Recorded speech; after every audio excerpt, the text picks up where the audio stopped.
Buenos días. Hoy, 10 de julio, vamos a comenzar la última clase antes del receso de Filosofía de la Historia. Y veníamos haciendo y vamos a continuar como cierre de estos juegos peligrosos sobre los usos y abusos de la historia.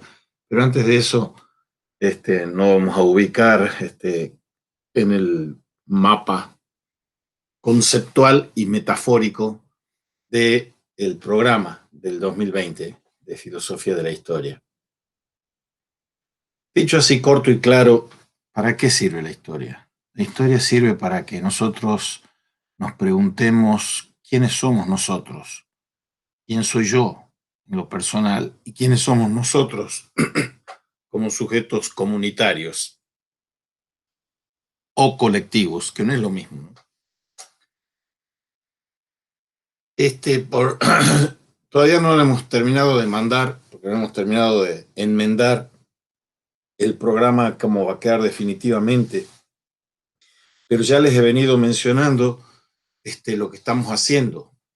Y usos y abusos de la historia, era como el último punto.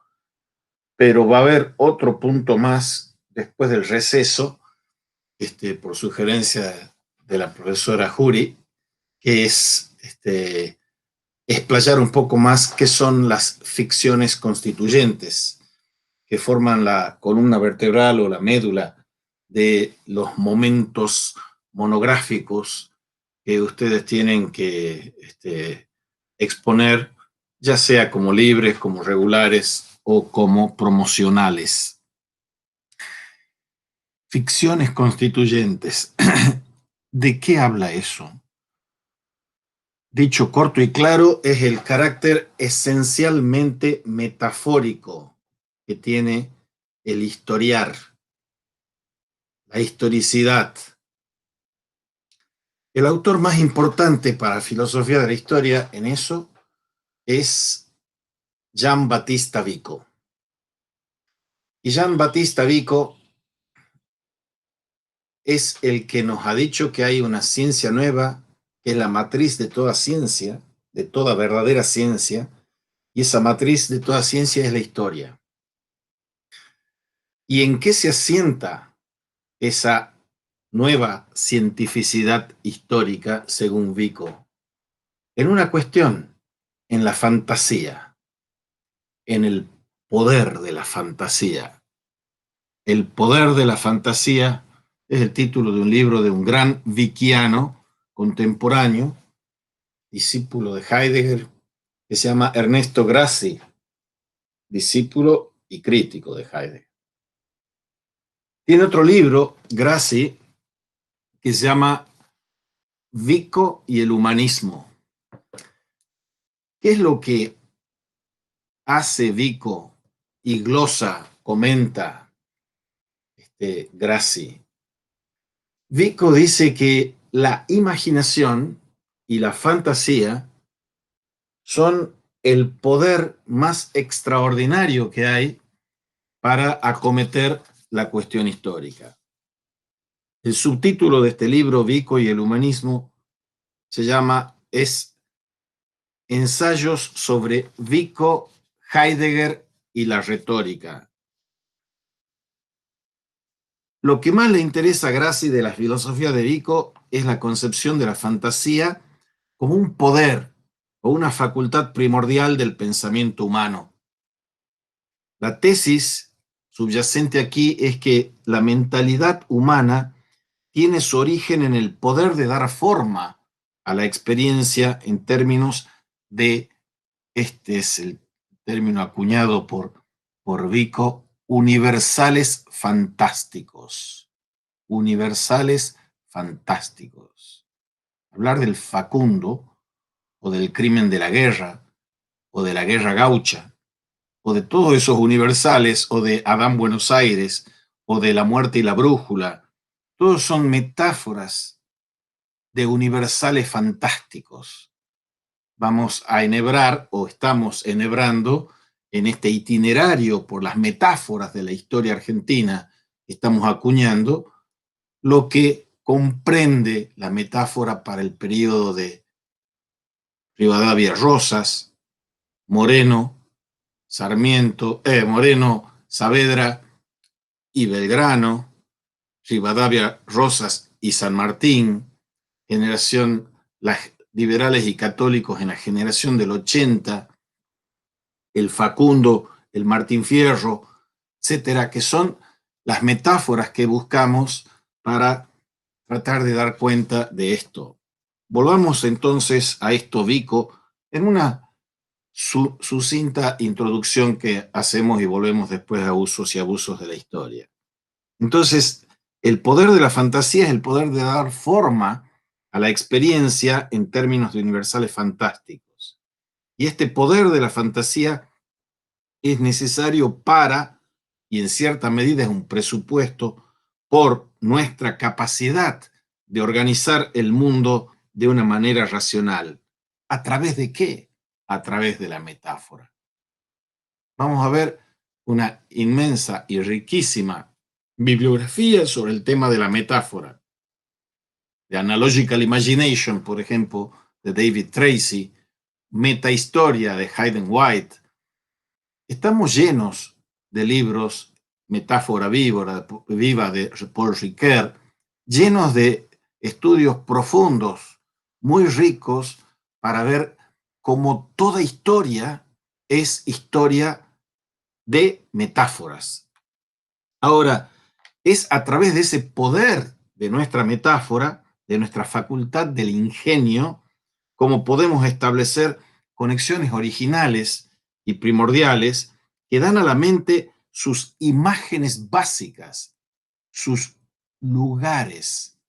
Lugares es los topoi. Los topoi en griego, la tópica, es lo que nos está dando cuenta de este poder de la fantasía, esta facultad del ingenio, estas imágenes.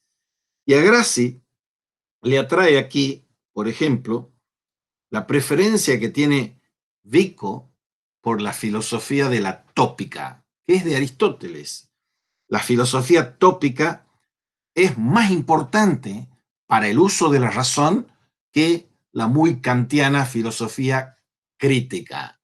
Tópica más importante que la crítica.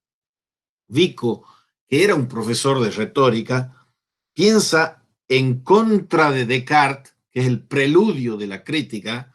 Vico contra Descartes, la ciencia anticartesiana, que es la historia contra Descartes, que para crear argumentos significativos en la filosofía o un método de razonamiento, hace falta el antiguo arte de la tópica. O sea, la argumentación filosófica es más perfecta, por decirlo, menos defectuosa en la tópica que en la crítica.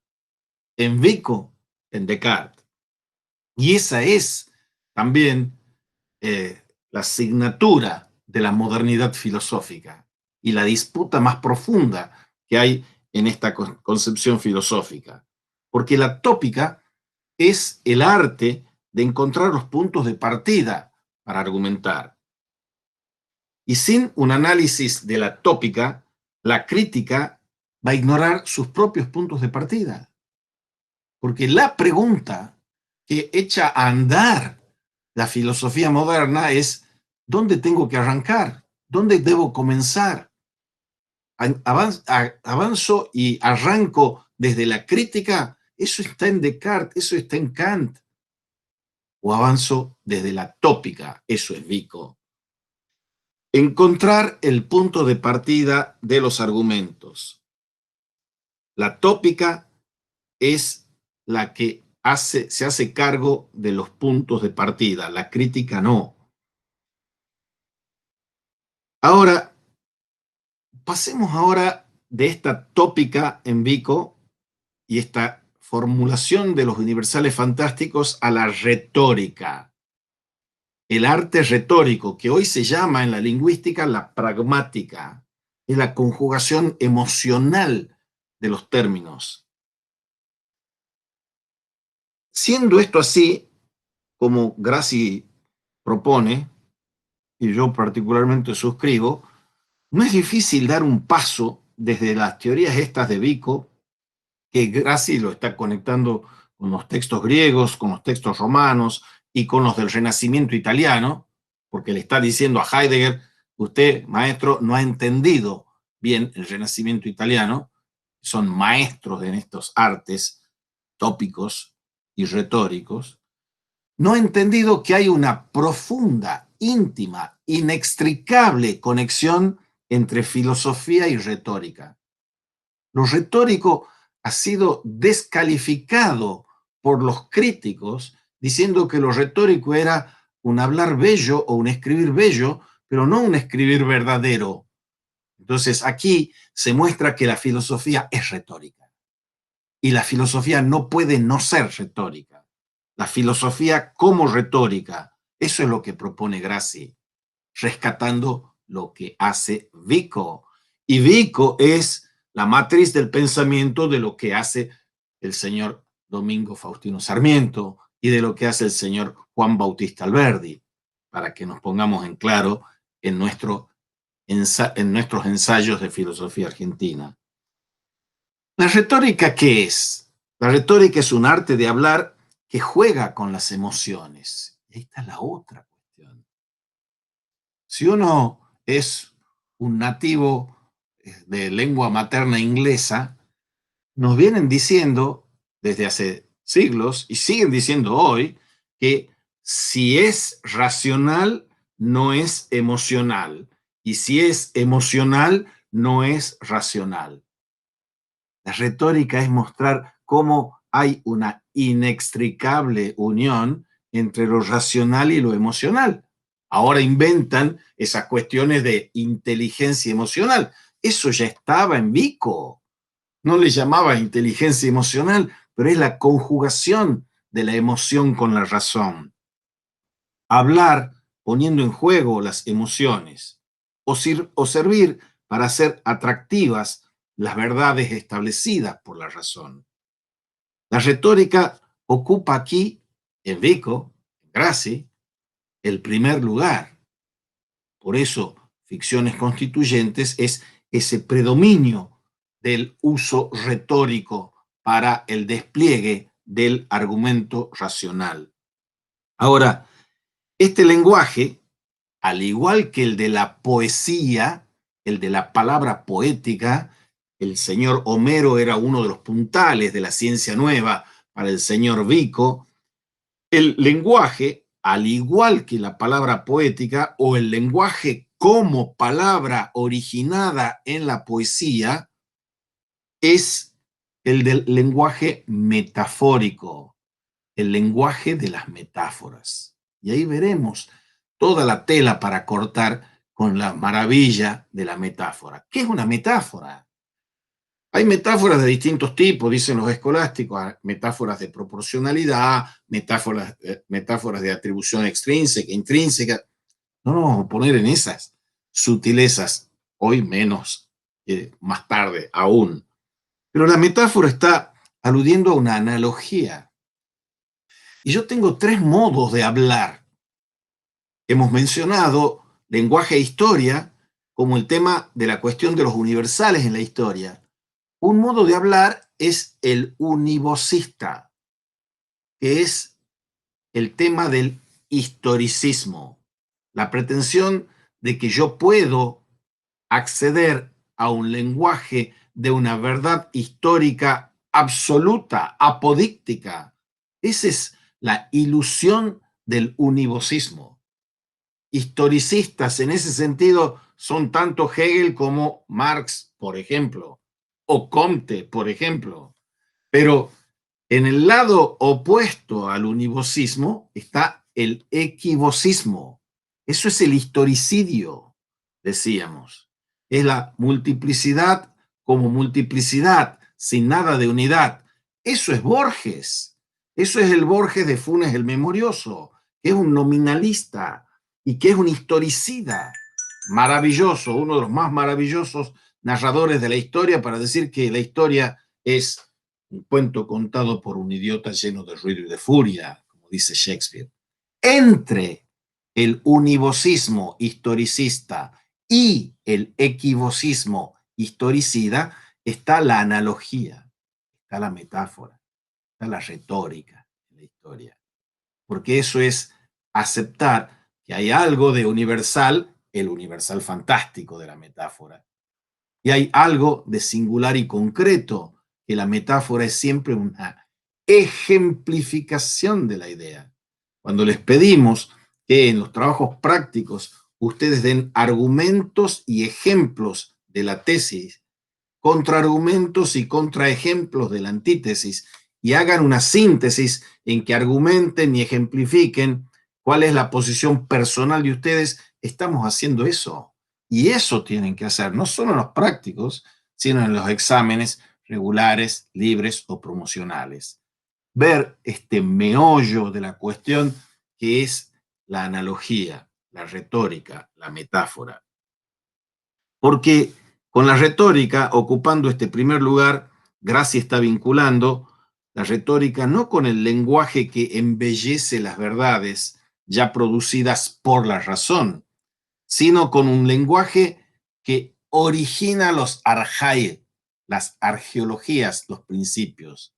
El lenguaje metafórico origina los principios, y esos principios son los principios en los que se basa el razonamiento, ese razonamiento que nosotros decimos que es filosófico. Ahora, la metáfora, al igual que el mitos, que el mito, irrumpe desde el tiempo exterior y establece puntos iniciales para el pensamiento. Y este sentido originador del lenguaje, tal como lo hace la filosofía de Vico, muestra que la filosofía incluye la retórica como un momento esencial en el acto del conocimiento humano. Para concluir aquí, dicho corto y claro con 3 palabras, retórica es filosofía. El tratado de la argumentación implica el tratado de la argumentación retórica. Y el último punto en este libro de Vico y el humanismo es ver a Heidegger. Heidegger es al mismo tiempo la conjunción de retórica y antirretórica, por decirlo así. Por eso Heidegger es un puntal para lo que está haciendo Graci, pero es un objeto de la crítica de Graci. Porque Heidegger, según Graci, también tiene esta concepción del lenguaje como algo originador. El lenguaje de Heidegger es el lenguaje de un fundamento y de la importancia de la palabra poética para la filosofía. Y en sus últimos años, cuando Graci había empezado ya a escribir sobre Heidegger y el humanismo, Graci intenta mostrar cómo Heidegger malentendió la tradición humanista y la relevancia filosófica de esa tradición. Heidegger, por ejemplo, nunca menciona la ciencia nueva de Vico. Su discípulo genial, uno de los creadores de la hermenéutica filosófica esta universal, Hans-Georg Gadamer, sí, por supuesto. Entonces, hay que ver los pros y los contras, las luces y las sombras en esta relación entre Heidegger y la retórica, Heidegger y la filología. Decir Heidegger, decir retórica es filosofía, es decir que la filología está entrañablemente unida a la filosofía. Heidegger nunca menciona la ciencia nueva de Vico y no hay razón para pensar que ésta ejerciera algún tipo de influencia sobre su pensamiento. No obstante lo cual, hay ciertos puntos de contacto que uno muy importante, por ejemplo, es la concepción de Vico de los claros que héroes como Hércules hicieron en el gran bosque que cubría la tierra. Fíjense eso, la metáfora del bosque. La metáfora del bosque es un bosque tupido y cerrado. Y dice, los héroes crean claros en el bosque, dice Vico. Y por supuesto, Heidegger toma esa metáfora sin leer a Vico del claro del bosque. La luz que dan los héroes, dice Vico. La Lichtung, la iluminación que da el claro, dice Heidegger. Graci ve paralelos entre la Luce de Vico y la Lichtung de Heidegger, que es la luminosidad que emerge en las sendas perdidas, en los Holzwege, en los senderos que se adentran en el bosque, y de repente esos senderos desembocan en un cul-de-sac, desembocan en una apertura del ser dentro del orden del ente para Heidegger. Bien, suficiente para que pregusten lo que estamos hablando de las ficciones constitutivas, que lo trataremos específicamente como tema de cierre del primer módulo después del receso. Y empezaremos, después de tratar ese tema, empezaremos con los momentos monográficos, con 1810, 1816 y las metáforas de eso. Es Moreno, Saavedra, entre paréntesis, o Castelli, y ese o es conjuntivo, o disyuntivo, Manuel Belgrano. Primeras metáforas, empezaremos con el primer tema, después pasaremos a 1837, y entonces tendremos ahí Echeverría o Alberdi, y esas o son conjuntivas, disyuntivas totales en la polémica Alberdi Sarmiento, y conjuntiva, porque es la misma generación y fundador de la generación romántica, en Echeverría. Y ahí tenemos metáforas como La cautiva, El matadero, El dogma socialista, la autobiografía de Belgrano, El plan de revoluciones, lo de Moreno, de los hacendados, etcétera, etcétera. Bien. Volvamos a esto. ¿Qué estamos viendo con los juegos peligrosos? Estamos viendo uno de los 3 textos que le hemos propuesto para tocar el tema de usos y abusos de la historia, el de una canadiense que se llama Margaret Macmillan. Y ya hemos avanzado bastante en esto, y les había comentado algo que voy a retomar aquí para retomar el hilo, la cuestión del conflicto entre el Estado de Israel y los palestinos. Un conflicto de una actualidad virulenta, tóxica. Dentro de 10 días anuncian, van a anexionar nuevos territorios al Estado de Israel, que les están o les siguen usurpando, esto es una posición personal, les siguen usurpando a los palestinos. Porque de lo que se discute, y no lo discuten solo los palestinos, hay judíos como Amos Oz, otro que es Ilan Pape, que están charlando y dialogando sobre la cuestión palestina con Noam Chomsky, esos judíos que están atacando el anexionismo, atacando esta cuestión. Bien, ¿cómo arranca esta historia? Esta historia de la gran grieta entre Israel y Palestina en el siglo XX.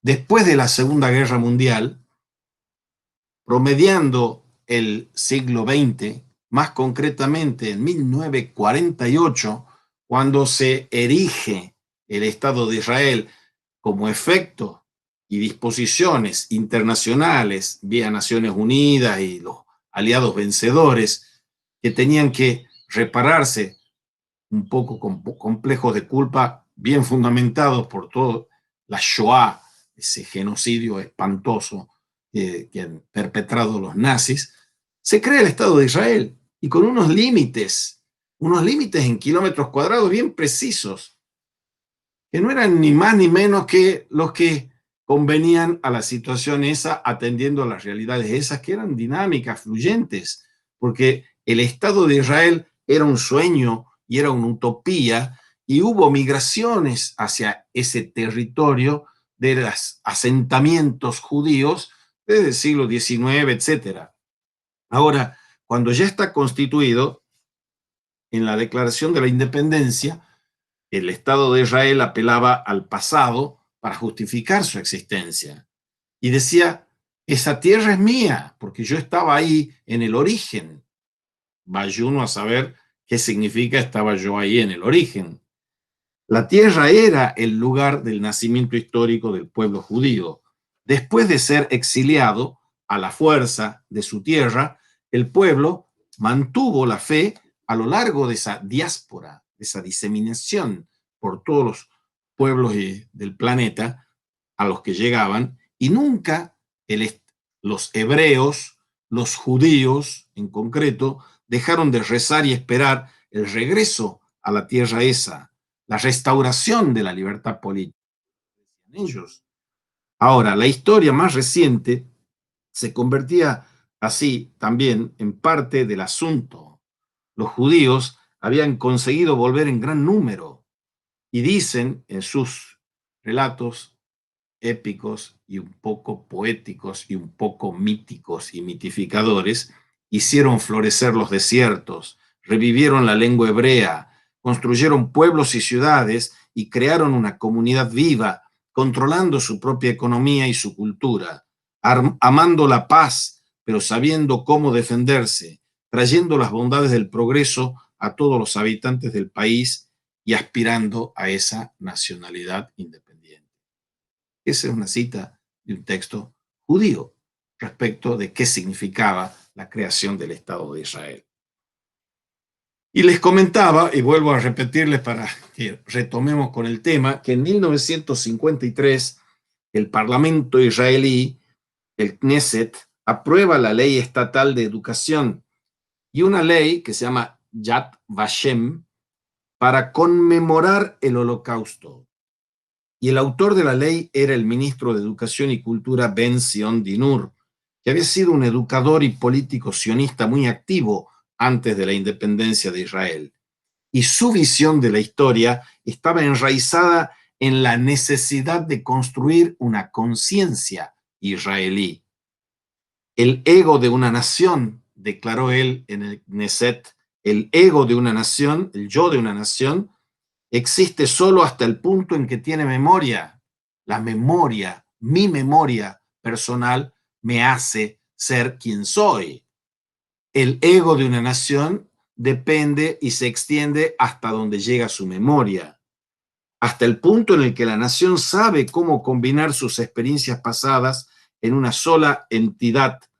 Para Dinur y aquellos que le apoyaban, y muchos entre la izquierda y la derecha no lo apoyaban, eso significaba enseñar a los israelíes que siempre, siempre, miren ese adverbio, siempre había existido una nación.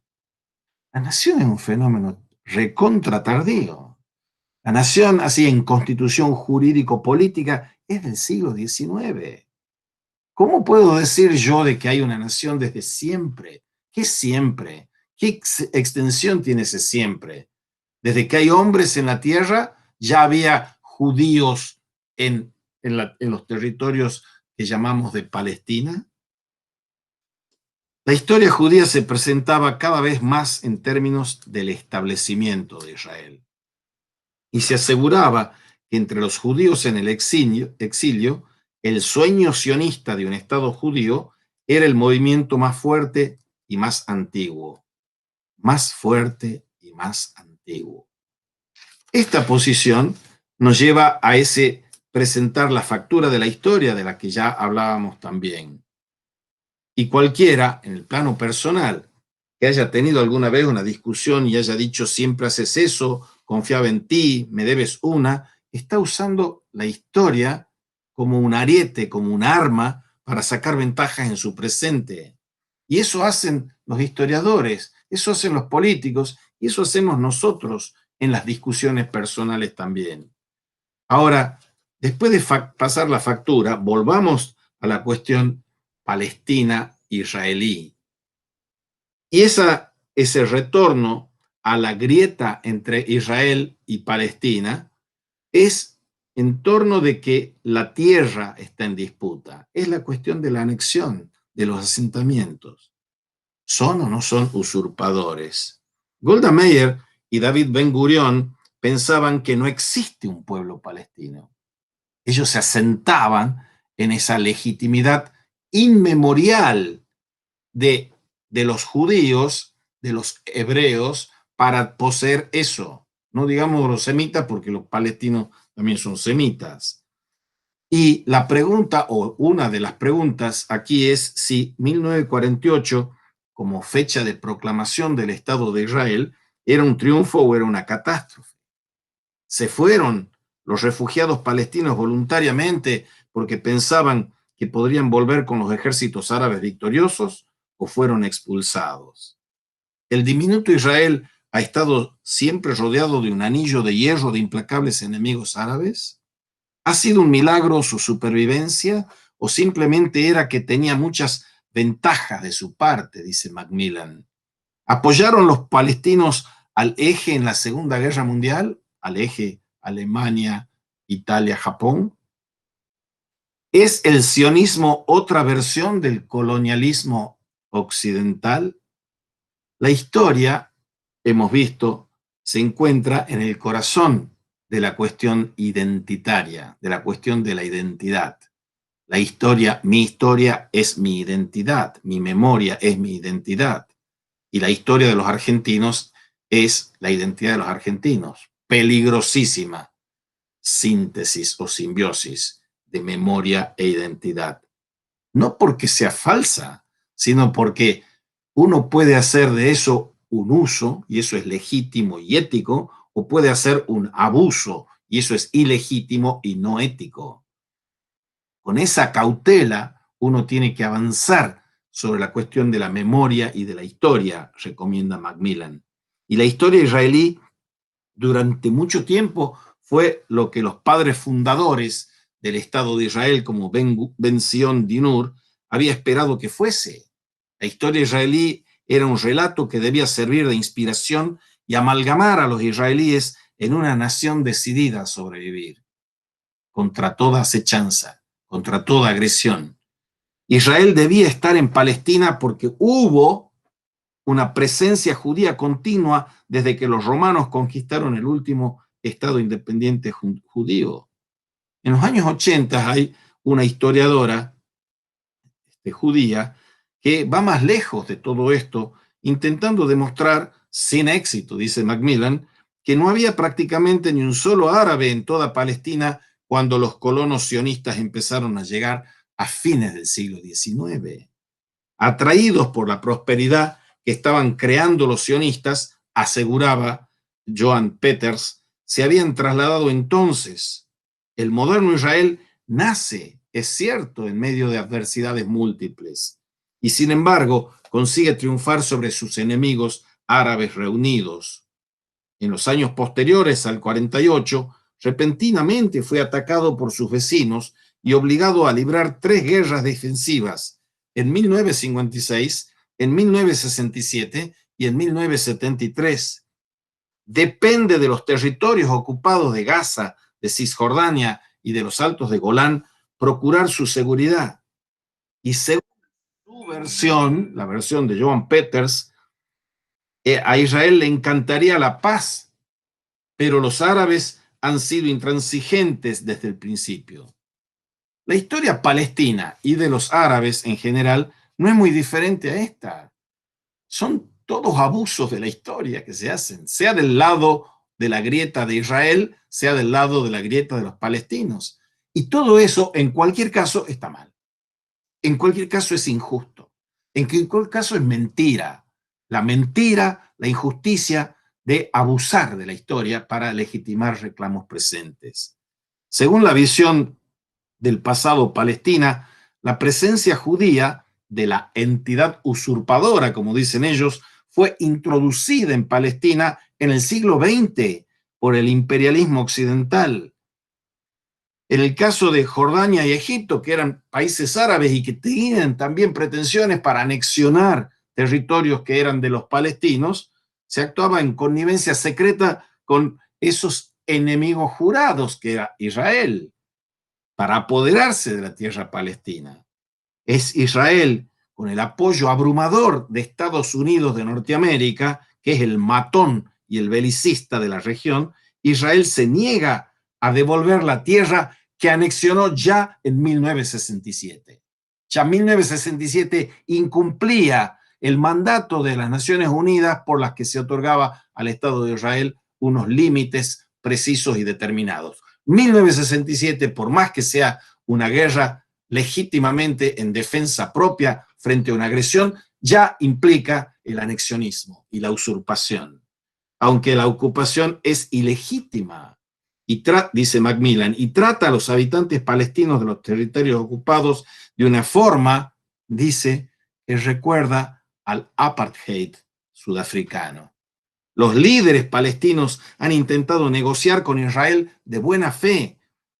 Si las negociaciones han fracasado, como aquellas que patrocinó el presidente Clinton en Camp David, es por culpa de Israel. Israel constantemente viene incumpliendo incluso esos intentos de paz y de pacificación. La historia reciente no es más que una parte del campo de batalla y quizá ni siquiera la más importante. Si las dos partes pueden demostrar que sus pueblos tienen una antigua e ininterrumpida conexión con la tierra, ese hecho, tal y como mostraron por primera vez los movimientos nacionalistas en Europa, se convierte en un título de propiedad para el presente. ¿Por qué nosotros, los argentinos, de la Argentina, de la generación del 80 y de la modernidad, por qué nosotros somos más propietarios como argentinos, vayuno a saber qué significa ser argentinos, que los pueblos aborígenes?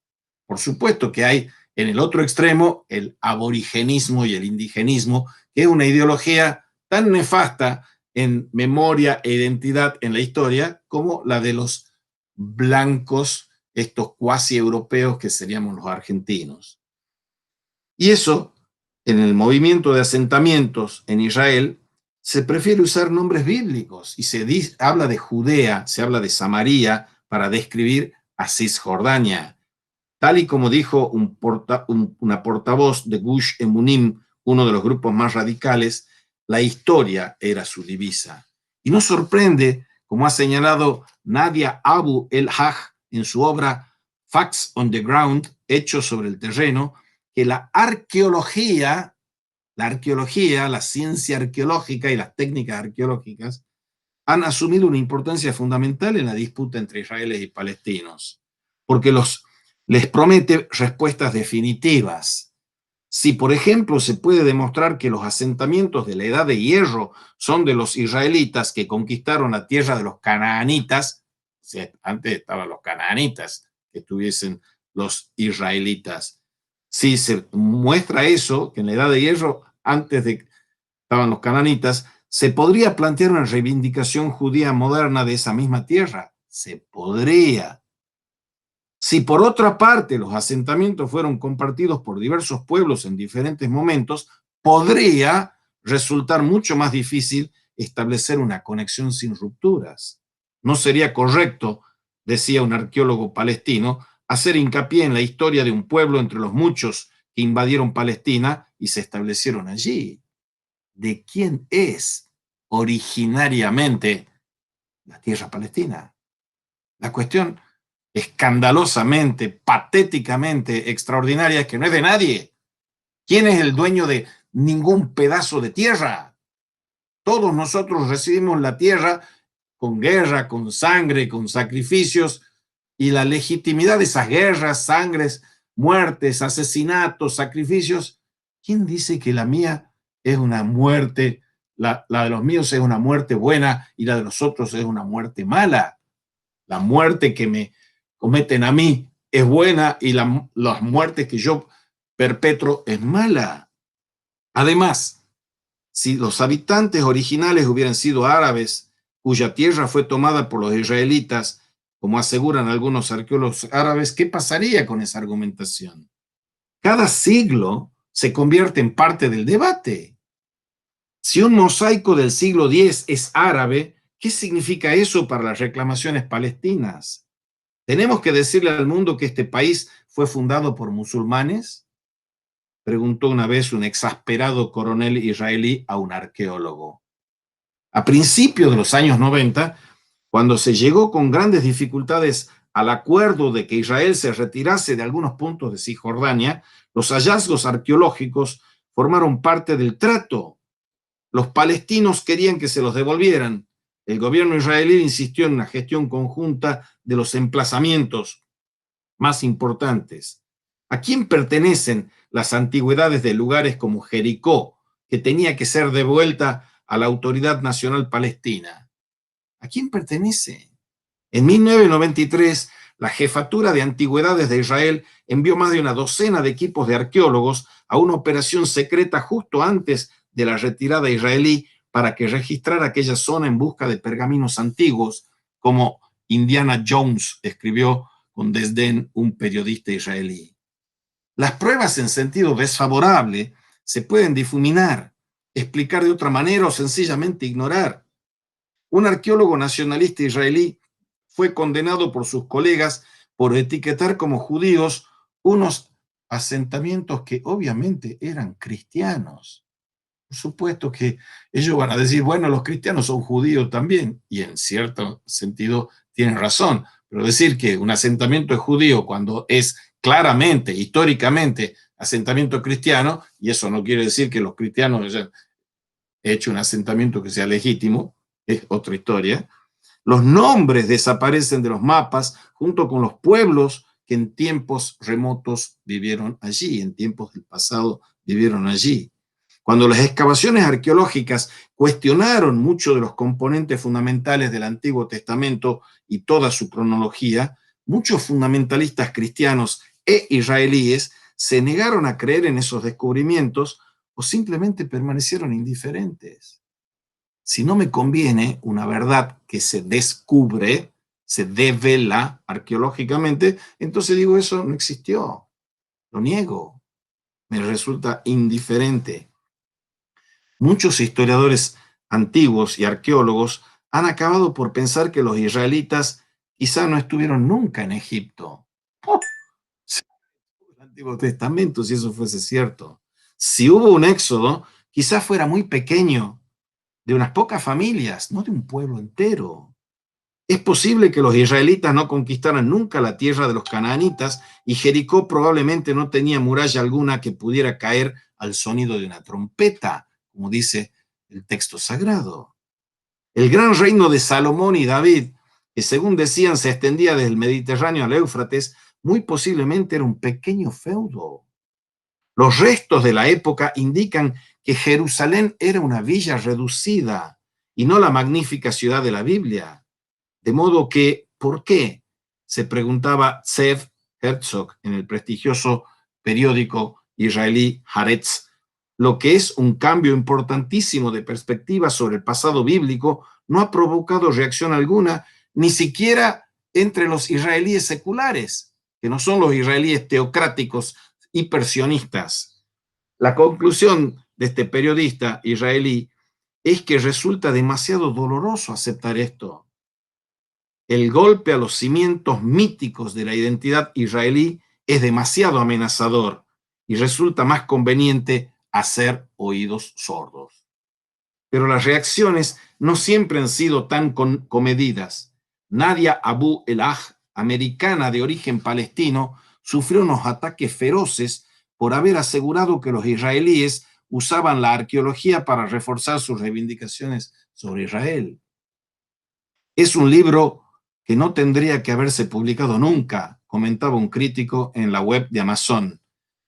Ese trabajo es un intento de borrar por completo la conexión histórica del pueblo judío con la tierra de Israel, decían estos atacantes de esta historiadora palestina.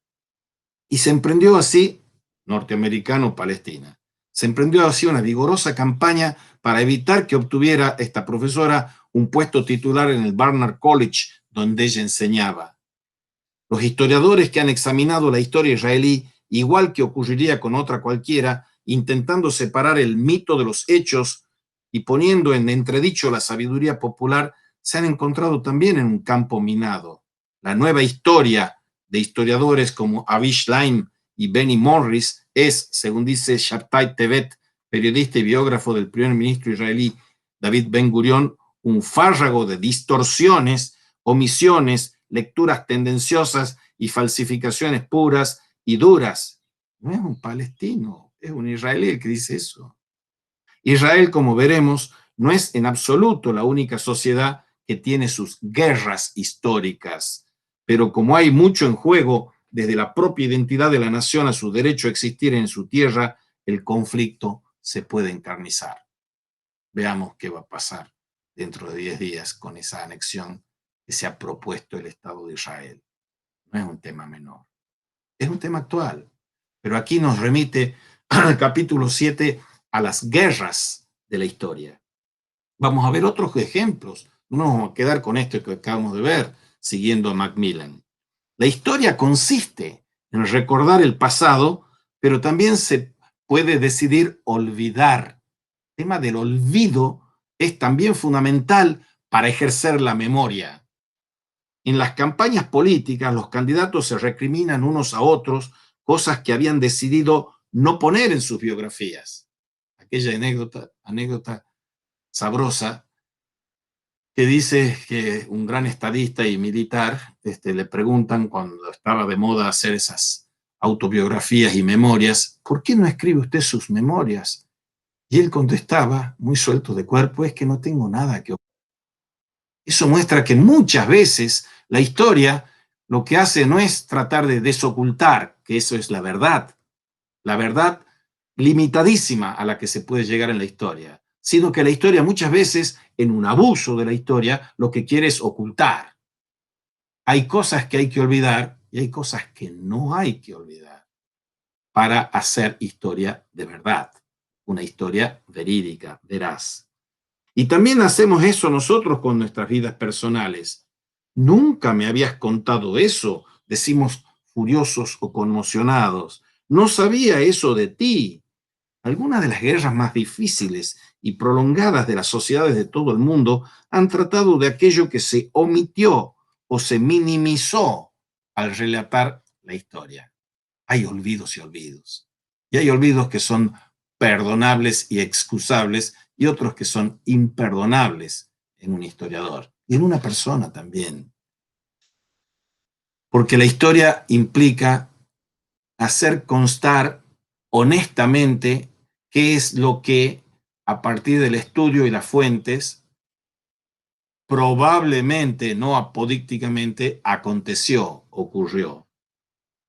Bien, el hecho de que tantos países, especialmente en Occidente, hayan recibido grandes cantidades de población inmigrante, ha dado más importancia aún a este tema. La mayoría de las sociedades occidentales se han visto conmocionadas por las pruebas, sobre todo en forma de actos de terrorismo, de que hay inmigrantes que son indiferentes a los valores de la sociedad que los alberga. Uno de los cánceres políticos e históricos más graves que hay ahora, hoy, siglo XXI, segunda, tercera década ya comenzada del siglo XXI, es el de los refugiados, el de los migrantes.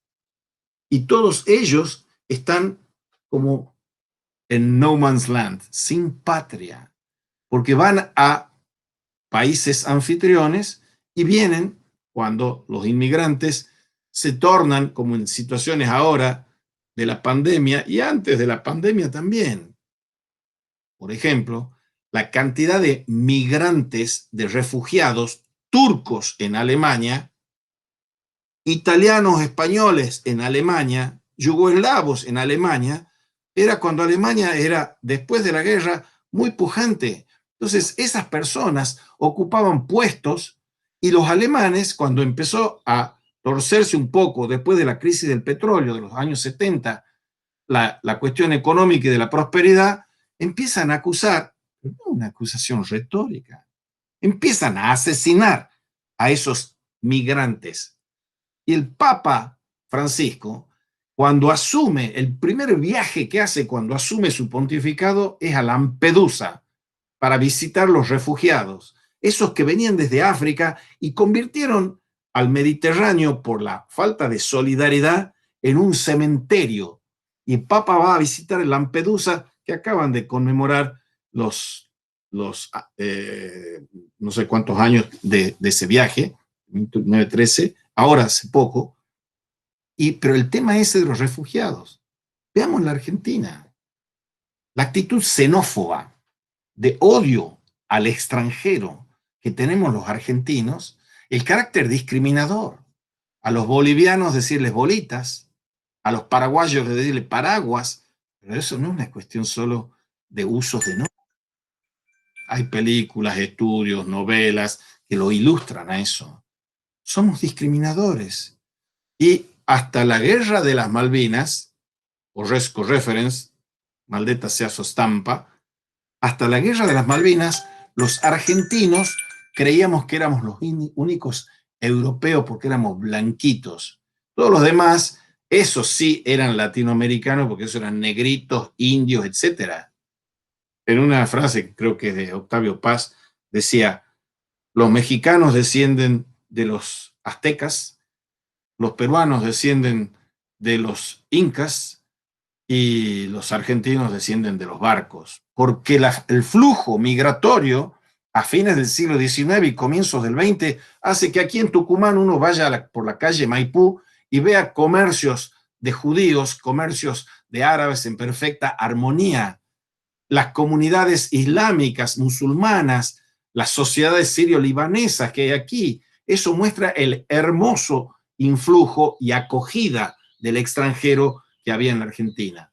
Pero uno hace la experiencia de viajar, perdón por la autorreferencialidad, llegaba en los años 80, en 1980, llegaba a Alemania con un grupo de brasileños, peruanos, paraguayos y argentinos, y a los argentinos dice, ustedes sí parecen europeos, y los otros que tenían la piel un poco más oscura, ustedes son los verdaderamente latinoamericanos.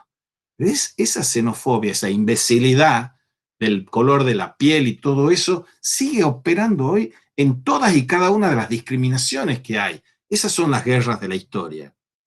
Ahora, esto de los inmigrantes, como indiferentes a los valores de la sociedad que los alberga, y hay un pequeño número que de hecho los desprecia. Hay un asesinato de un controvertido director de cine, Theo Van Gogh, o el descubrimiento de una trama terrorista en Toronto que obligan a holandeses y canadienses a replantearse si consiguen o no integrar a los recién llegados. Y existe el temor de que incluso personas bien establecidas no comprendan en realidad sus propias sociedades. Y a menudo se usa la historia como una serie de cuentos morales para aumentar la solidaridad del grupo. Ahora, en esa trama de xenofobia, de odio al extranjero, también se inserta la cuestión de la memoria histórica. ¿Qué hacemos nosotros cuando conmemoramos algo? La conmemoración o la rememoración. Cuanto más complicado se torna el pasado y más difícil es la conmemoración.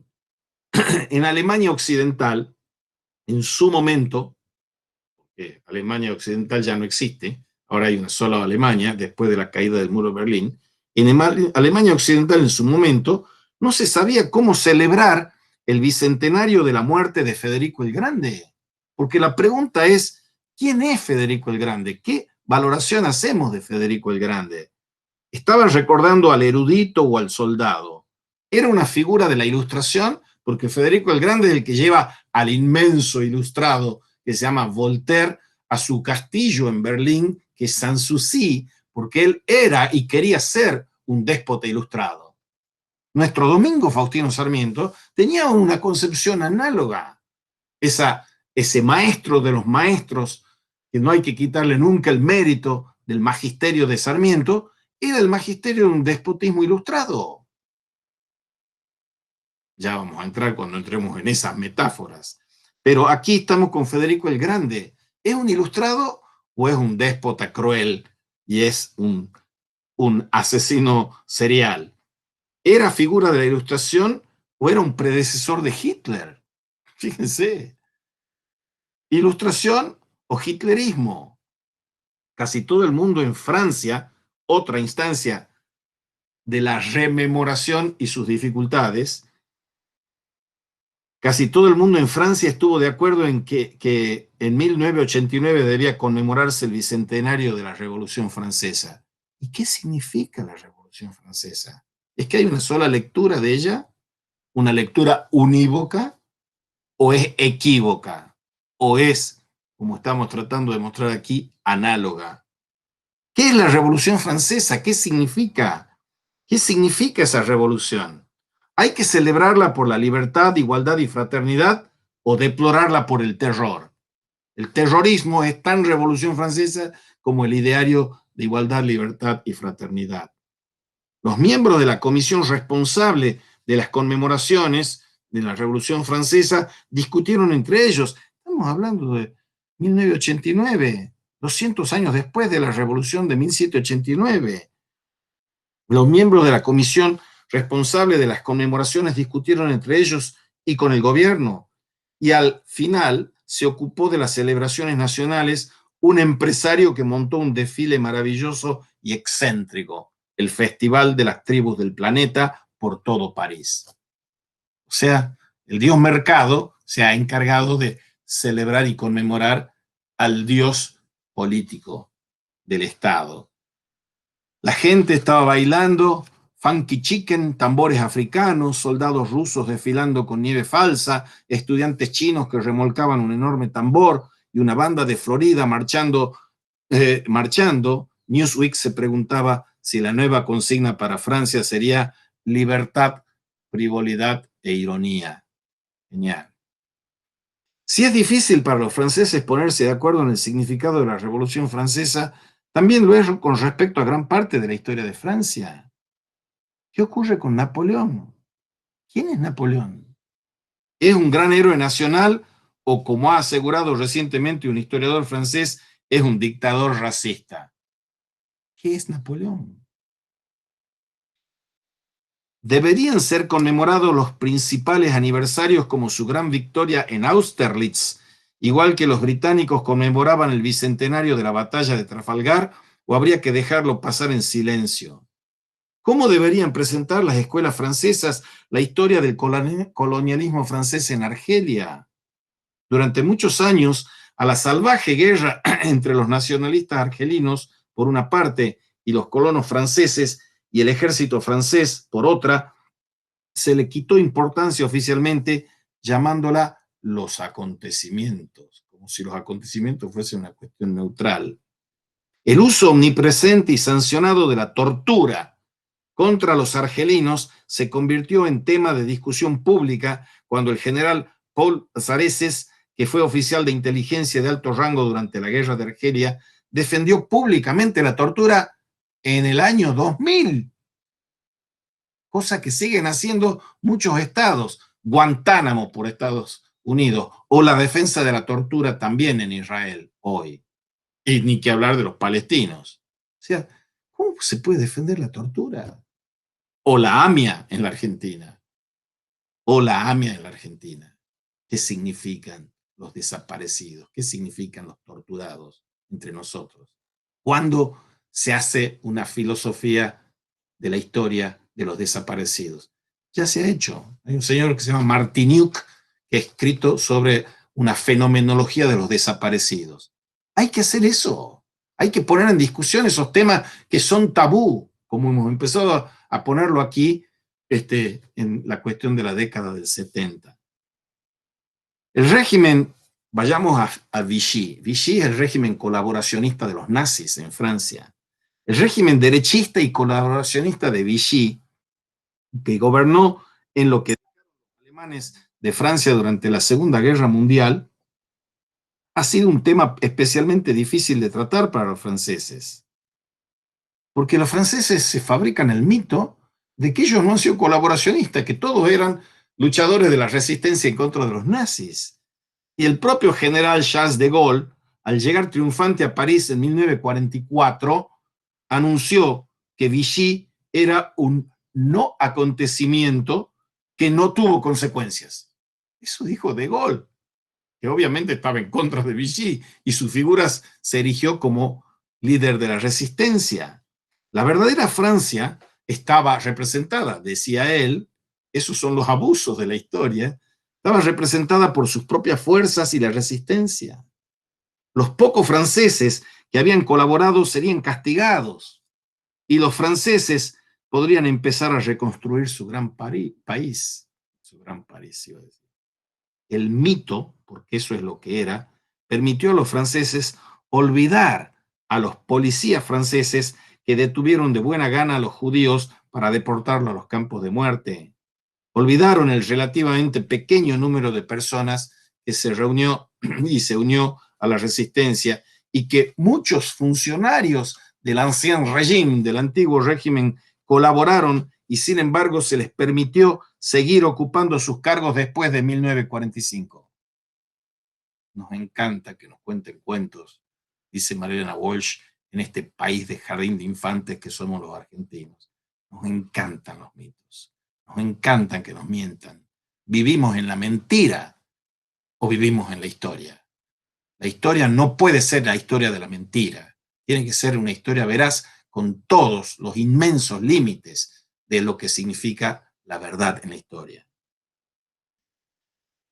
Por ejemplo, siguiendo con Francia, el gobierno hizo pocos intentos de capturar a algunos de los criminales de guerra más importantes como Klaus Barbie, el carnicero de Lyon.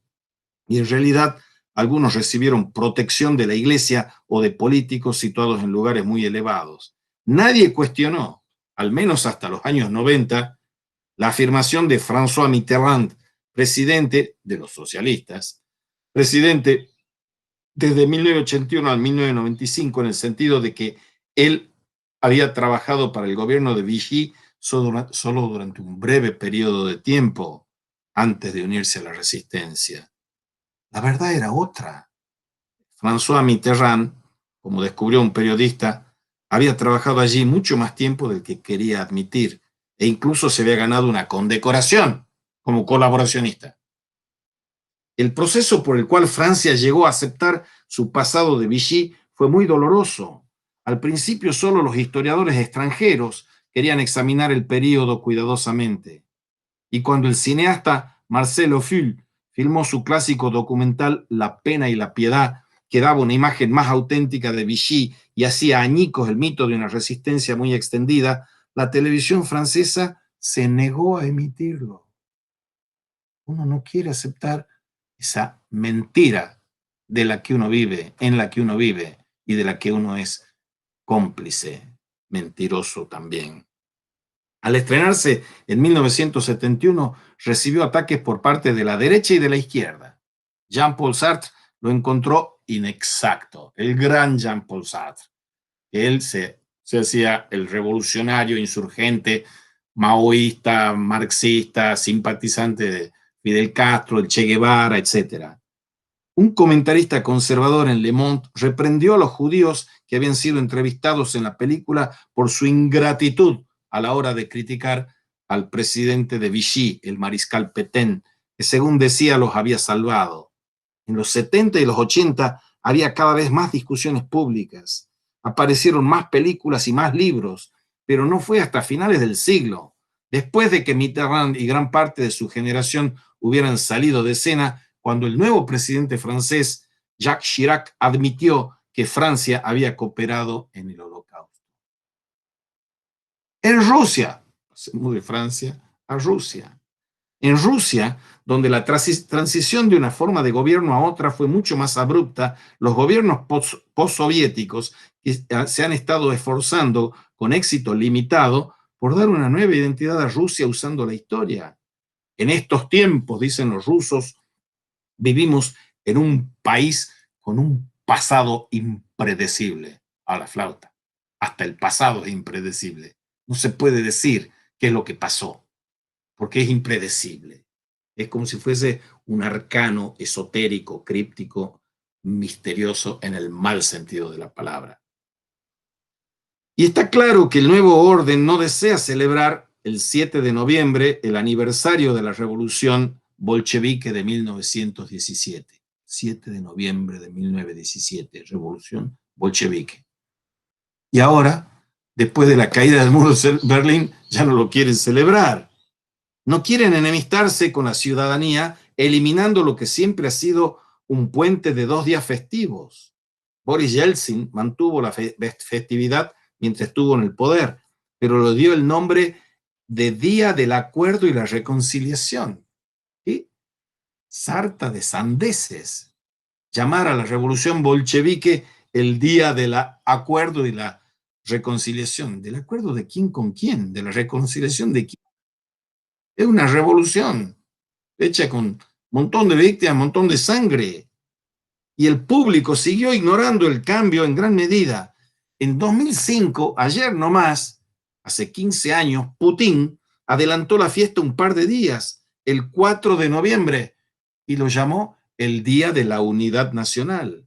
El cambio de fecha es para conmemorar el éxito de Rusia ahora de expulsar a los invasores polacos en 1612.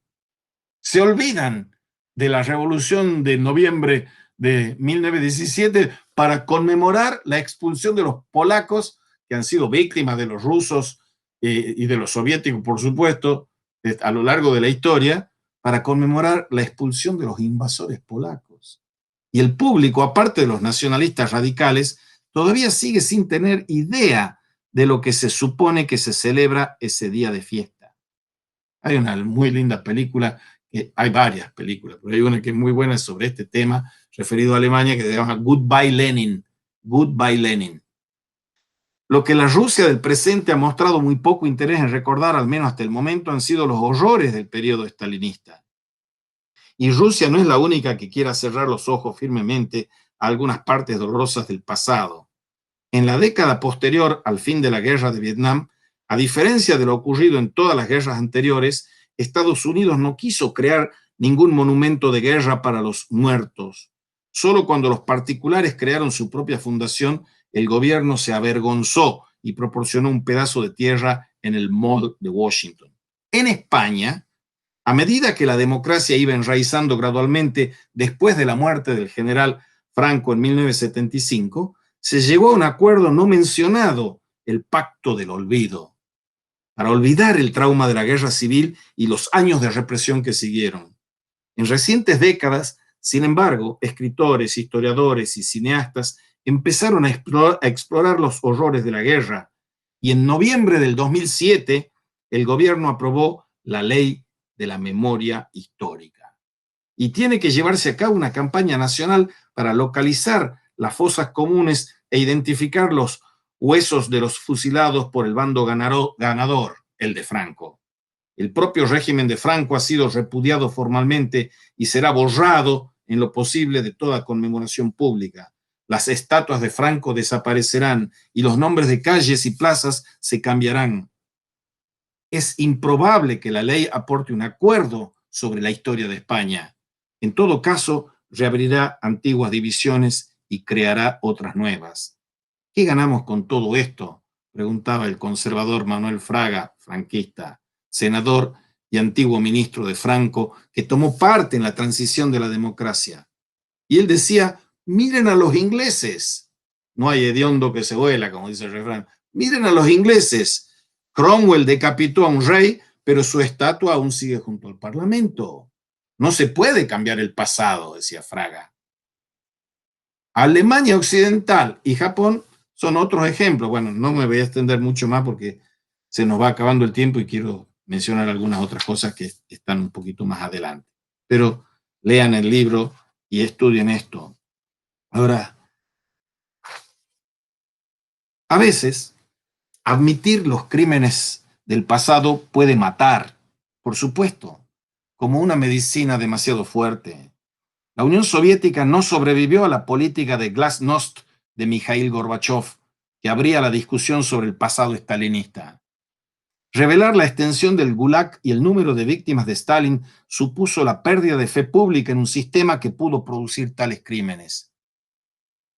Y eran muchos los argentinos, los del Partido Comunista, por ejemplo, que rendían pleitesía y culto a Stalin, al estalinismo. Y hemos visto en la discusión de Oscar del Barco que él, como Hellman y todos ellos que eran comunistas, marxistas, comunistas revolucionarios, se negaron a ver lo que estaban viendo ya y denunciando ya intelectuales connotados sobre el crimen del estalinismo.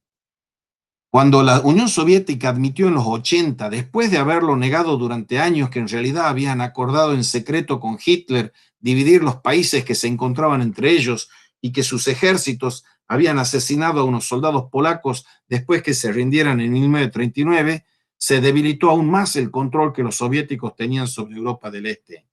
Hoy en día los medios de comunicación rusos se están retractando de esa confesión y vuelven a su antigua y falsa afirmación de que los asesinatos lo cometieron los nazis. Entonces podemos preguntarnos, ¿tendría que haber sobrevivido semejante régimen y semejante imperio? La historia, la historia como guía. La historia, como hemos visto, capítulo 8, se usa mucho, pero nos resulta tan útil en realidad. Edward Gibbon, un historiador inglés, la contemplaba la historia como el registro de los crímenes, locuras y desgracias de la humanidad. Es el subtítulo de nuestro tema. ¿Qué es la historia argentina? Un memorial de crímenes, el nuestro no es tan luctuoso, misterios, crímenes, amores y muertes, Eros y Tánatos. La historia como el registro de los crímenes, locuras y desgracias de la humanidad. Un poco más escéptico que lo que queremos ver nosotros aquí. Ahora, vayamos a los norteamericanos, que son la frutilla del postre en estos historicismos fideístas y fundamentalistas. Conocer la historia puede evitar también las generalizaciones perezosas. La historia puede ayudar a conocernos a nosotros mismos, y la luz favorable a la que nos vemos a nosotros mismos también puede arrojar sombras. Nuestro país nunca ha empezado una guerra, dijo el presidente Ronald Reagan en 1983. Nuestro país nunca ha empezado una guerra. Y sigue, nuestro único objetivo es la disuasión, la fuerza y la capacidad suficiente para evitar la guerra. No pensarían lo mismo, dice Macmillan, los mexicanos, ni los nicaragüenses, ni los cubanos, ni hoy en día los iraquíes. El famoso lema de Jorge Santayana, ese gran filósofo asentado en Norteamérica, de origen español, el famoso lema de Jorge Santayana, aquellos que no recuerdan el pasado están condenados a repetirlo, es uno de esos dichos demasiado usados que pronuncian los políticos cuando quieren que sus palabras parezcan profundas. Es decir, es cierto, sin embargo, que la historia es muy útil a la hora de recordarnos las situaciones que han causado problemas del pasado. Presidente Franklin Delano Roosevelt y otros líderes occidentales inician un plan para el mundo posterior a la guerra. Roosevelt era un filósofo, era un político que tenía mala fama y ahora adquiere una mayor fama porque él está, a pesar, Delano Roosevelt va a hacer unas revoluciones, y otros líderes occidentales inician ese plan para el mundo que es el plan Marshall. Pero eso va cambiando con el tiempo. El comercio y la inversión caen en picado, las rivalidades nacionales se exacerban, el mundo se dirige hacia la Segunda Guerra Mundial. Y como dijo un diplomático norteamericano al final de la guerra, ese fragmento de historia era tan conocido en el Departamento de Estado como el relato de la Biblia de la expulsión del Jardín del Edén. La historia no debe repetirse. ¿Qué viene después de la Primera Guerra Mundial? En los locos años 20, la crisis del año 29, los recuerdos de la Gran Depresión, las lecciones que cabía aprender de ella, vuelven a la palestra de nuevo en la segunda mitad del año 2008. ¿Se acuerdan del 2008? La crisis de la banca, el rescate de los bancos, esa crisis es análoga a la del 29 y del 30. Y acuérdense, el 29 y el 30 es el preludio de los nazismos, fascismos, totalitarismos que desembocan en el 33 con el ascenso de Hitler, los ascensos de Mussolini antes, los ascensos de Oliveira Salazar en Portugal, de Franco en España y la Guerra Mundial II. El 2008, los economistas profesionales que habían relegado durante mucho tiempo a John Maynard Keynes a los archivos desempolvan de nuevo sus obras, especialmente aquella parte en la que hablaba de la necesidad de la regulación gubernamental de los riesgos y la obligación de los gobiernos de usar las herramientas que tienen a su disposición para estimular la economía. Prestar la atención al pasado no siempre puede evitar los errores a los militares. Antes de la Primera Guerra Mundial, había muchas pruebas de que el poder de la defensa se estaba volviendo más fuerte. Desde la Guerra Civil Norteamericana a la Guerra Ruso-Japonesa de 1904-1905, la combinación de trincheras y una artillería más pesada y más rápida elevaba vertiginosamente el costo del ataque. La mayoría de los pensadores militares europeos descartaron las batallas como ejemplo, alegando que habían librado fuerzas menos capaces. Los franceses, predispuestos por su propia historia militar a pensar en términos de ofensiva, encontraron consuelo en el trabajo de un joven oficial que había muerto en el primer mes de la guerra de Francia contra Prusia. Ardan Dupic aseguraba que al final la victoria acababa plegándose a una moral superior. El que vence siempre tiene razón, el que vence es el de la moral más elevada. Gran mentira, gran. Y vamos a la guerra de Vietnam. Al final de la guerra de Vietnam, los militares norteamericanos habían aprendido muchísimo y sabían combatir una guerra de contrainsurgencia. Según decía Hams, un coronel de los marines muy interesado en la contrainsurgencia, se trataba de una reacción bastante visceral. Nos jurábamos que no volveríamos a hacerlo de nuevo, hacerlo de Vietnam. La enseñanza militar se concentró en la guerra convencional. Hams estudió las guerras pequeñas en lugares como Centroamérica, África y Afganistán y escribió un libro en el que se explicaba cómo combatir la guerra de guerrillas. Y eso nos trae a nuestras guerras y guerrillas de la década del 60 y del 70 en Argentina también, porque nuestros militares iban a que los norteamericanos les enseñaran cómo combatir a las guerrillas. Un editor se lo rechazó al libro. Un libro interesante y bien escrito, pero es un tema en el que nadie está interesado, porque esto no va a ocurrir. La onda y la piedra se llama el libro sobre la guerra en el siglo XXI, de Hams, que acaba saliendo en el año 2004, ayer nomás, cuando los norteamericanos estaban aprendiendo dolorosamente en Irak cosas que habían preferido olvidar.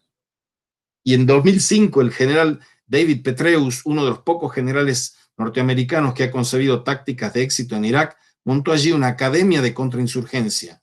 Y de vuelta en Estados Unidos, ese estudio de la contrainsurgencia se incluyó en las currículas de las facultades más avanzadas del ejército. Y hay dos libros que se convirtieron en bestseller y los encuentran ustedes aquí como bestseller también en la Argentina. Uno es Los 7 pilares de la sabiduría de T.E. Lawrence sobre la revuelta árabe contra los turcos durante la Primera Guerra Mundial, y el otro es La lucha contra la insurrección del oficial francés David Galula. La historia nos puede ayudar a ser más sabios, pero esa ayuda implica una madurez que nosotros no siempre tenemos. Veamos ya, para ir terminando, ¿qué ha pasado el 11 de septiembre del 2011? El ataque a las Torres Gemelas. Si ustedes ven el culebrón ese mexicano, colombiano, del Señor de los Cielos, van a encontrar la alusión con la filmación de los ataques a las Torres Gemelas y lo que va a afectar al tema de cambio de estrategia de los narcos en Colombia, en Venezuela. Después del 11 de septiembre del 2001, se puso de moda, especialmente entre los neoconservadores norteamericanos, decir que Occidente está enfrascado en una cuarta guerra mundial. Ya pasó a la tercera, que era la Guerra Fría de los años 50, y estamos en la cuarta, diciendo que Occidente está enfrascado en esa cuarta guerra mundial. Hay un señor que es un pensador, un significativo pensador neoconservador, que se llama Norman Podhoretz, que afirmaba que la Guerra Fría en realidad fue la tercera guerra mundial y que ahora, después de un breve periodo de paz en los 90, estamos embarcados en una lucha igualmente enorme y mortal contra el fundamentalismo islámico. Como en el resto de las guerras mundiales, Estados Unidos y sus aliados son la parte inocente. Otros han emprendido la guerra contra ellos. Ellos son las víctimas. Occidente no hace más que defenderse, hasta en guerras como las de Irak, donde ha sido el atacante. Según este punto de vista, la guerra es moral, del bien contra el mal. De ahí surge la concepción que va a enarbolar el señor Reagan de que ellos son el eje del bien, que están luchando contra el eje del mal. De nuevo, el maniqueísmo en la historia. Es una manera conveniente y resumida de referirse a ello, hablar de ese eje del mal, expresión cuya autoría reclama orgullosamente el canadiense David Frum. No importa que el eje en la Segunda Guerra Mundial fuese un conjunto de alianzas bien engranadas entre Alemania, Italia y Japón.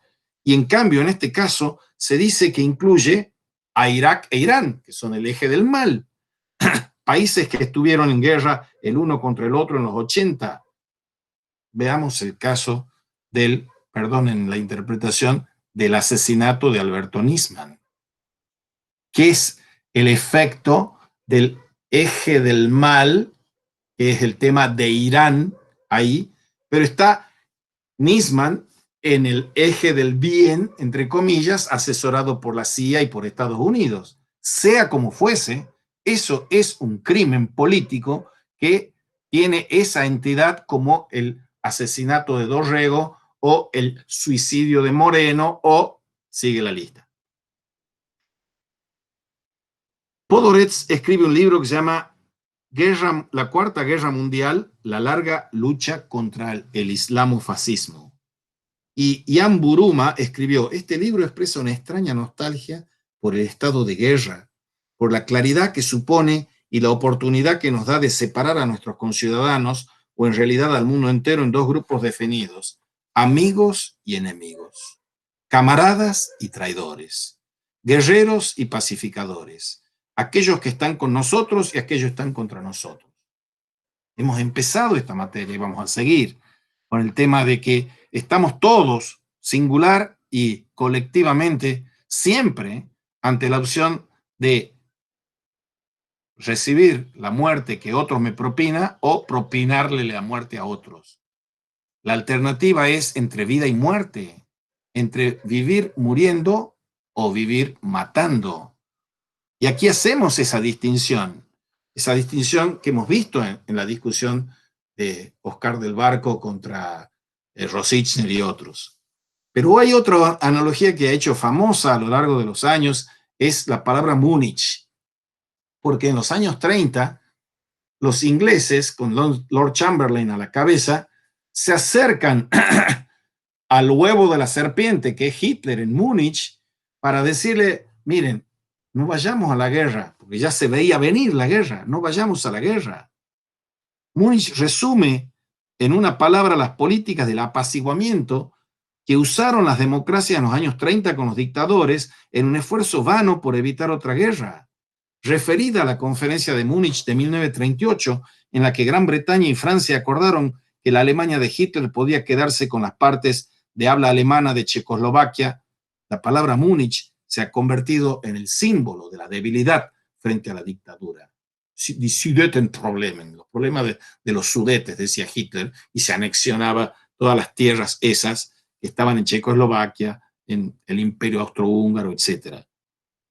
Ahora, eso es cierto, totalmente cierto lo que se está diciendo aquí, pero si las democracias hubiesen, argumento contrafáctico que no hay que usar en la historia, si las democracias hubiesen plantado cara a Hitler, y mejor incluso a principios de los años 30, antes de que Alemania hubiese podido rearmarse, y también a Italia y a Japón, se podría haber evitado, o eso afirman los críticos del apaciguamiento, la Segunda Guerra Mundial. Pero ¿qué significa exactamente esta analogía? Múnich es una analogía. Es decir, si nosotros seguimos haciendo un pacto tipo Múnich con las dictaduras actuales, no va a terminar pasando que los dictadores actuales sean los Hitlers de mañana, analógicamente dicho. Que no hay que dialogar nunca con los enemigos ni intentar encontrar un terreno común. Los que no quieren dialogar quieren la guerra, el parabellum, si vis pacem parabellum. Si quieres la paz, prepárate para la guerra. En mayo del 2008, el presidente Bush, en un discurso ante el Parlamento de Israel, criticó a quienes pensaban que podían dialogar constructivamente con enemigos de Estados Unidos como Siria, Irán y la organización Hamas. Aunque no los nombró, la mayoría de la gente supuso que se refería al presidente Jimmy Carter y al candidato presidencial demócrata Barack Obama, y quizá a sus propios anfitriones. Cuando los tanques nazis cruzaban Polonia en 1939, dijo Bush, un senador norteamericano exclamó, Dios mío, si hubiera podido hablar con Hitler, todo esto se podría haber evitado. Tenemos la obligación de llamar a esa actitud por su nombre, el falso consuelo del apaciguamiento que se ha visto repetidamente desacreditado por la historia. Sin embargo, ¿son Siria e Irán lo mismo que la Alemania nazi? ¿Dialogar con ellos es signo de debilidad o más bien un intento inteligente de negociar la paz? ¿Es un error siempre intentar dialogar con las organizaciones terroristas? Los británicos lucharon contra el IRA en Irlanda del Norte, pero también han estado siempre dispuestos a negociar con ellos. No está siempre absolutamente claro lo que es apaciguamiento y lo que no, pero es innegable que la analogía de Múnich ha arraigado con fuerza entre los estadistas de siempre y se ha aplicado con liberalidad para justificar toda una serie de políticas distintas.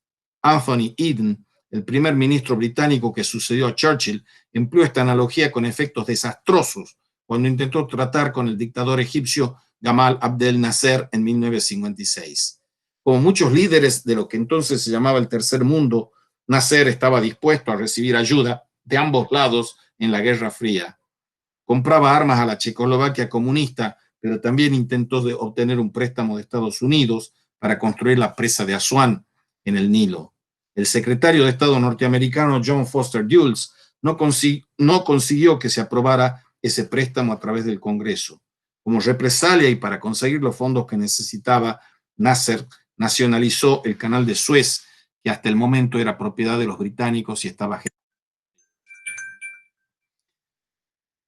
El éxito en una serie de aventuras que implicaba la ruptura de los acuerdos en Abisinia, en Renania, en Austria, en Checoslovaquia y en Albania, había convencido a Hitler y a Mussolini de que las democracias no tenían voluntad de resistir y que ellos podían avanzar con certeza de éxito de mojón en mojón por todas las carreteras que conducían al dominio del mundo.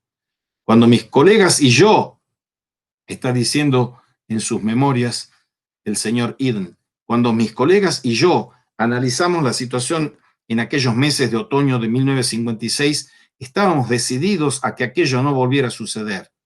Pero Nasser no tenía el empeño de Hitler de conquistar a sus vecinos. Más bien era un nacionalista que necesitaba con desesperación recursos para desarrollar su propio país y supervisar estrechamente su posición de liderazgo en el Oriente Medio.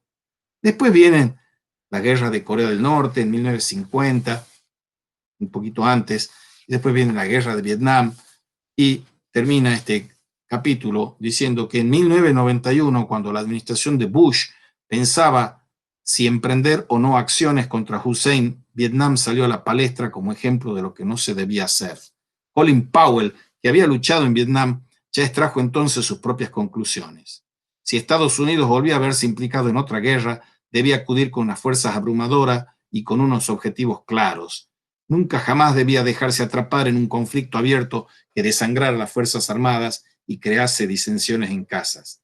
La justificación se veía en parte en Múnich. Ciertamente, en su invasión de Kuwait, Hussein era el agresor indudable y la acción militar detuvo cualquier intento posterior de enredarse con sus vecinos. La nueva administración Bush se concentró en Irak después del 11 de septiembre del 2001 y también usó la analogía de Múnich, pero su relevancia era mucho menos convincente. En los años 30, Hitler encabezaba uno de los países más poderosos del mundo. Tal y como decía el erudito norteamericano Jeffrey Record, Hitler no era débil ni se podía someter a disuasión. Saddam, en cambio, era débil y disuadible. En 1991, la operación Tormenta del Desierto acabó casi antes de empezar. En el 2003, llevó 3 semanas derrotar completamente a Hussein con unas fuerzas relativamente pequeñas. Había costado 4 años derrotar a Hitler con las Fuerzas Unidas del Imperio Británico, la Unión Soviética y Estados Unidos. Conclusión. La tarde del 11 de septiembre del 2001, la escritora americana Susan Jacoby oyó por casualidad a 2 hombres que hablaban en un bar de Nueva York. Esto es igual que Pearl Harbor, decía uno. ¿Qué es Pearl Harbor?, preguntaba el otro. Mejor que yo no le pregunte a ustedes. Y la contestación de este señor era: cuando los vietnamitas tiraron bombas en una bahía y así empezó la guerra de Vietnam. Ah, la flauta. Eso es desconocer la historia. Yo diría que sí, una ciudadanía que no es capaz de poner en contexto el presente y que tiene tan pocos conocimientos del pasado puede alimentar con demasiada facilidad el discurso de los que dicen hablar con conocimiento de la historia y de sus ejemplos. Se puede acudir a la historia, como hemos visto, para fortalecer la solidaridad del grupo, a menudo a expensas del individuo, para justificar el maltrato a los demás y para reforzar argumentos a favor de determinadas políticas y actuaciones. El conocimiento del pasado nos ayuda a enfrentarnos a afirmaciones dogmáticas y a evitar las generalizaciones. Nos ayuda a todos a pensar con mayor claridad. ¿Qué es Pearl Harbor? El ataque de Japón a Estados Unidos en 1941. Y aquella fue una guerra entre dos estados. Esto, en cambio, un acto de terrorismo, el del 11 de septiembre. Esto nos indica que la táctica y la estrategia tuvieron que ser diferentes ya desde entonces, aunque muchos, incluyendo la administración Bush, hablasen de guerra contra el terror. La analogía de nuevo, es engañosa. Las guerras se hacen a los enemigos, no a las ideas, pero la guerra del terror no tiene un objetivo claramente definido. Después del 11 de septiembre, cuando los norteamericanos estaban conmocionados, furiosos y asustados, era crucial que tanto ellos como sus líderes fueran capaces de pensar con claridad. ¿Quién era el enemigo para empezar? Aquí ayudaba la historia porque arrojaba luz no solo sobre Al Qaeda y sus objetivos, sino sobre los motivos de que sintiera tanto odio hacia Occidente. La historia también ayudaba a recordar a los norteamericanos cómo tendía a comportarse su país en el mundo y ante las amenazas. Un año después del ataque a las Torres Gemelas, Paul Schroeder, uno de los historiadores más reflexivos de Estados Unidos en temas de asuntos exteriores, escribió un artículo titulado ¿Qué ha cambiado desde el 11 de septiembre? Decía, el ataque ha sido espantoso, pero no ha causado un daño perdurable a Estados Unidos. Y lo que hizo Estados Unidos es decidir a quién atacar cuando le diera la gana, violando así las dos piedras angulares del sistema internacional desarrollado a lo largo de los últimos 5 siglos, el principio de independencia, de igualdad jurídica y de estatus coordinado de sus componentes. Estados Unidos, además, abandonaba su propia historia de cooperación con otros a la hora de mantener el orden mundial. Abu Ghraib y Guantánamo demostrarían posteriormente lapidaria y palmariamente que todo esto socavaría y comprometería su íntimo y profundo respeto por el imperio de la ley. La historia, al dar contexto y ejemplos, ayuda cuando toca pensar en el mundo presente. Nos ayuda a formular interrogantes y sin buenos interrogantes es muy difícil pensar de forma coherente. ¿Qué ocurrió? ¿Por qué ocurrió? Pregunta el historiador, nuestras claves de la historia. No siempre tienen razón los que tienen esa actitud mental escéptica respecto de la historia. Y la moraleja de todo este libro es que la humildad es una de las lecciones más útiles que el pasado le puede dar al presente. Como decía el distinguido hombre de letras británico John Carey, una de las tareas más útiles de la historia es hacernos comprender lo ardua, honrada y dificultosamente que las generaciones pasadas persiguieron objetivos que ahora nos parecen erróneos o vergonzosos. La historia también anima a la gente del presente a que reflexionen sobre sí mismos. El pasado es un país extranjero, aquí se hacen las cosas de otra manera, escribió el novelista inglés Hartley. Saber que la civilización clásica china valoraba a los eruditos más que a los soldados, o que la familia romana era muy distinta de la nuclear de Occidente moderno, nos enseña otros valores y otras formas de organizar la sociedad. Esto no quiere decir que todos los valores sean relativos, más bien deberíamos estar dispuestos a examinar los nuestros propios y a no darlos por sentados, sin más, pensando que son los mejores. Aunque el estudio de la historia no consigue enseñarnos más que humildad, escepticismo y conciencia de nosotros mismos, ya habrá hecho algo útil. Y las palabras finales son, al final, el único consejo que puedo dar es, úsela, disfrútela, pero trate siempre la historia con cuidado. Bien, me he pasado un poquito, pero si tienen algunas preguntas, háganla ahora. Les vuelvo a recomendar, vayan leyendo, le vamos a mandar el programa ya completo, leyendo las cosas que vienen para que abonemos un más fluido intercambio de preguntas y respuestas y de diálogos al terminar alguna de las clases teóricas. No sé si hay alguien que quiera hacer alguna pregunta o comentario ahora. Si no, nos vamos a despedir hasta después del receso. ¿No hay preguntas?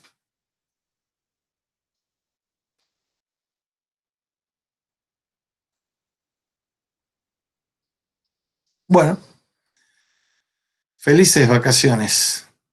Lean mucho, lean mucho, lean mucho.